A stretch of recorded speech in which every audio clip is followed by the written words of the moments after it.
Herkese merhaba. Bol kazançlı, sağlıklı bir gün dilerim. Şimdi kurlarla başlayalım güne. Dolar Türk lirasında dün de bahsettiğim şu 14.60 direncimize kadar ulaşmış durumdayız. Dün tüm gün bu yatay hareketi izledik aslında.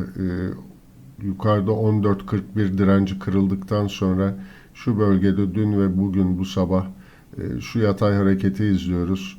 Dolayısıyla bugün yukarıda 14.60 mı kırılıyor yoksa aşağıda 14.41'i kıran bir baskılama gelecek mi kamu ve merkez bankalarından, bunu takip ediyor olacağız. 14.60'ın korunmak isteneceğini düşünüyorum. Çünkü bu 14.60'ın kırılması şu hareketin hedefini tetikleyecek. Bu da yukarıda şu yükseklik kadar bir yükselişi getirir ve 15.56'lara doğru bir hedef belirler kendine. Bu da şu alanın kırılması anlamına gelecek. 15.22, 14.60. Bu 15.22'nin kırılması da bizim uzun zamandır aslında bahsettiğimiz şu 17 liralara doğru olan hareketi tetikler. Dolayısıyla bugün aslında çok önemli olacak. Hatta bu hafta içinde bu 14.60 kırılıyor mu? Bunu yakından takip etmemiz lazım. Buradan olası satışlar şu yükselişin Fibonacci seviyesi %61.8, 14.03'e kadar normal karşılanır. Buradaki destek bölgemiz ise 14.11, 14.05 aralığından geçiyor. Yani şu aralığı takip edeceğiz. Bu bölgenin kırılması, 14.04 altında kapanışlar aşağıda 13.70'lere doğru bir satışın derinleşmesine sebep olabilir. Yani açıkçası şu anki gelişmelere, bu savaş durumuna, ayrıca yurt içindeki bu enflasyona baktığımız zaman çok fazla böyle bir satışın gelebileceğini düşünmüyorum.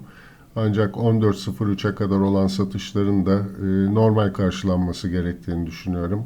Yukarıda da dediğim gibi 14.60 kırılırsa önce 15.56, arkasından da 17'ye doğru alımların hızlanabileceğini düşünüyorum.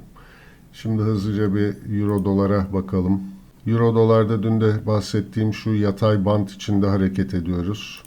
Yukarıda 1.0940, 1.09 aralığı önemli bir direnç bölgemiz ve şu an oradayız. Aşağıda da takip edeceğimiz destek bölgesi 1.0832, 1.08 aralığından geçiyor. Bu yatay bölgenin kırılımı, her ne kadar şurada bir saatlik kapanış gelse de tekrar altına dönmüş durumdayız. Bu yatay bandın kırılımı yönü belirleyecek. Yukarıda olası yükselişlerin de 1.10'lara doğru gelmesi normal karşılanır. Bu da şu yatay hareketi bize gösteriyor.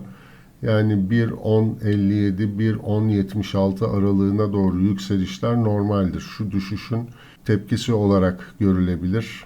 Dolayısıyla euro için bu hafta takip edeceğimiz seviyeler yukarıda 1.10.76, 1.10.57, aşağıda ise 1.08.32, 1.08 aralığı. Bu kırılım aslında euro dolardaki yönü belirleyecek. Bu da dolar endeksine dönüp bakarsak uzun zamandır takip ettiğimiz bir kanal hareketi vardı. Bunun şu an üst bandında şu hareketi gerçekleştiriyor. Bunun aşağıya kırılması şu destek bölgesini önemli kılacak.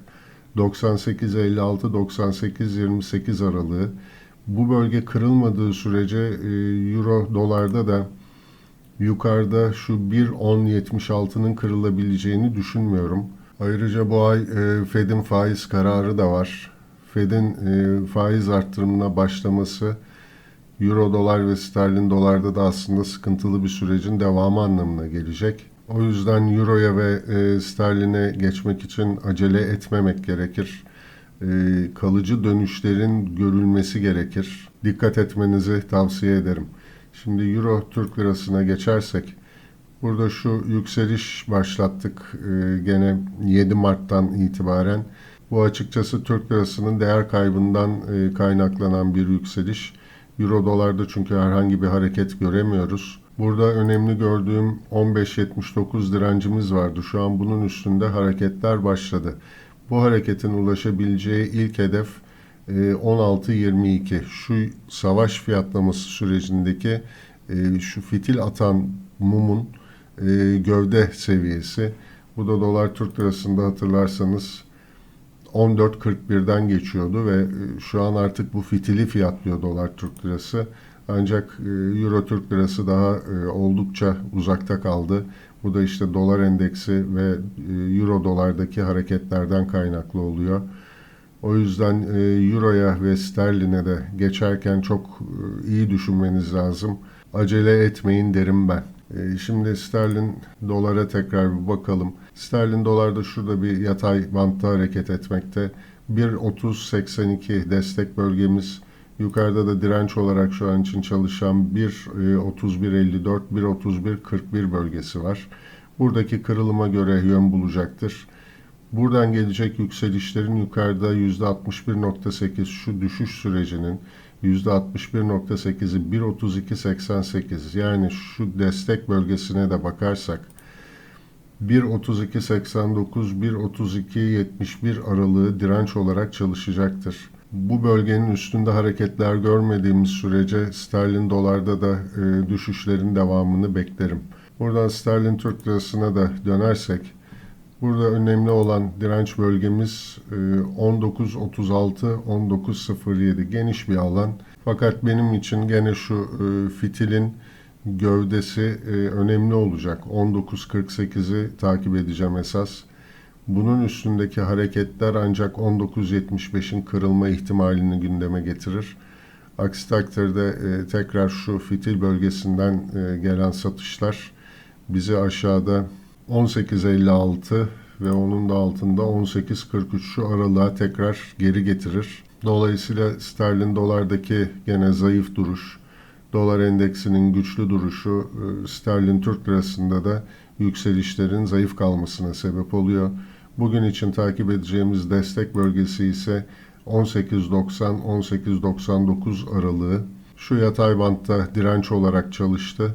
Yükselişte de ilk desteğini buradan aldı. Dolayısıyla bu alanın kırılmaması lazım yükselişlerin devamı için. Evet, kısacası Ukrayna-Rusya savaşı, Rusya'ya karşı yaptırımlar Avrupa'yı negatif etkiliyor. Dolayısıyla Euro ve sterlinin güçsüz sürecini izliyoruz.